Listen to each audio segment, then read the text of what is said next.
and I was becoming a follower. I was becoming a Christian. I found myself at a huge sales meeting for my company.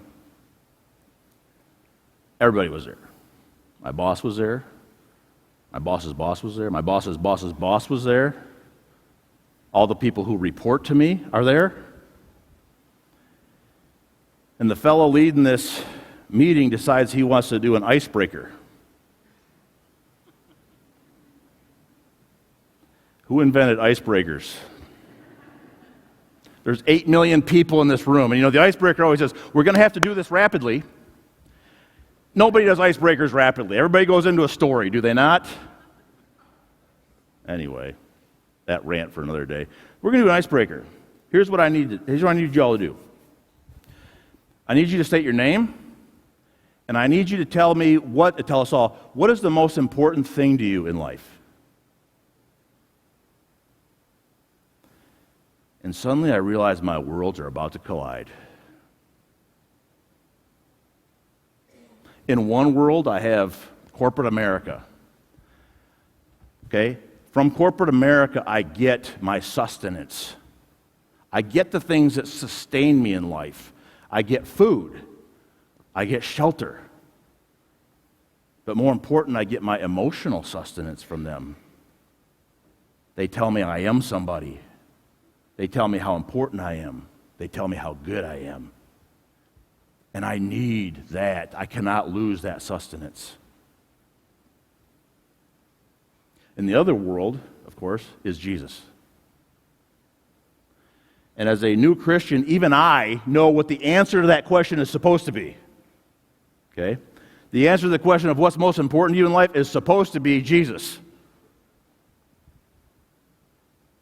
And the thing is that I think I know how that word is going to go over in this room. There's something about that word and how it's going to go over in this room that terrifies me.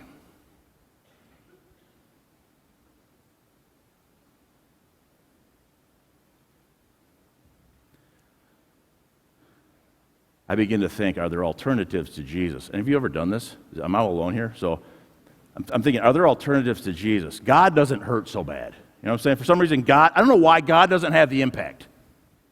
Maybe I'll go with God is most important to me. I found a loophole. In the passage that said, whoever's ashamed of me, I will be ashamed of him. I'll just say God, right? No, I can't do that. No. Okay, say my faith is most important to me. You can do that. And so, I feel the weight of Jesus looking at me in just disapproval, right? And so I do what any adult male will do in that situation, or adult female. I don't know why I said adult male. Anybody. You know what I should have done is gone to the bathroom. I just thought of that. That's always my go-to. Okay? Going to the toilet is always my go-to, and for some reason it failed me in that moment. So I just sit there and I sweat. And it goes around the room like a ticking time bomb, you know? And everybody's rattling stuff off. They're rattling stuff off like, the most important thing to me was getting that degree that I worked so hard for. The most important thing to me was the birth of my son. The most important thing to me was defeating that disease I have. It was all great stuff, right? It was all great stuff. But nobody was breaking the J-word ice yet. There's two fellas, though, that are in line in front of me. Okay? They report to me, so I have some power here. They're both Christians. Okay? They are now pastoring churches in Michigan. And I'm thinking, all right, they're going to pave the way, and I'll walk the path. I'm not going to be a freak show by myself, at least. And they failed. They failed me. I never thought they failed God, but they failed me.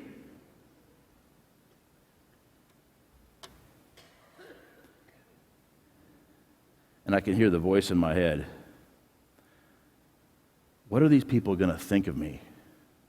when that word has to come out of my mouth? And what is Jesus going to think of me if that word doesn't come out of my mouth? And suddenly I realize that the most important thing to me isn't Jesus after all. It's, what do these people think of me? And I realize I am owned. That yes, in this environment, I am somebody. In this environment, I am somebody. In this environment, I have a life. In this environment, I am important. In this environment, I am somebody. I'm just not me. I have lost my soul to this.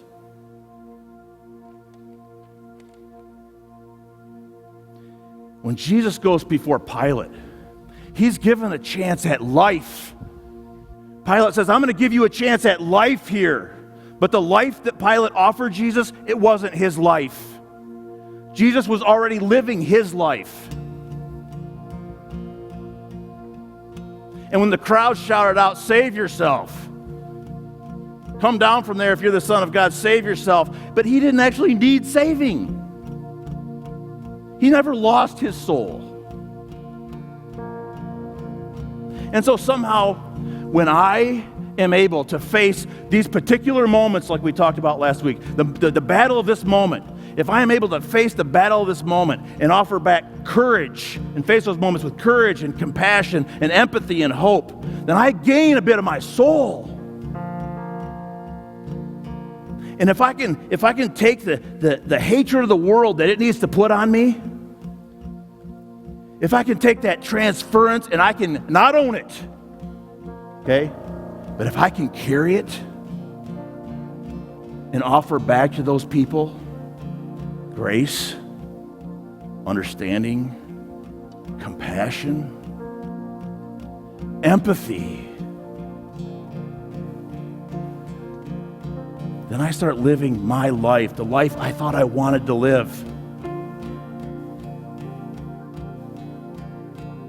And if I can stand in front of a group of people and not be afraid of just simply being who I am, then I am being who I am.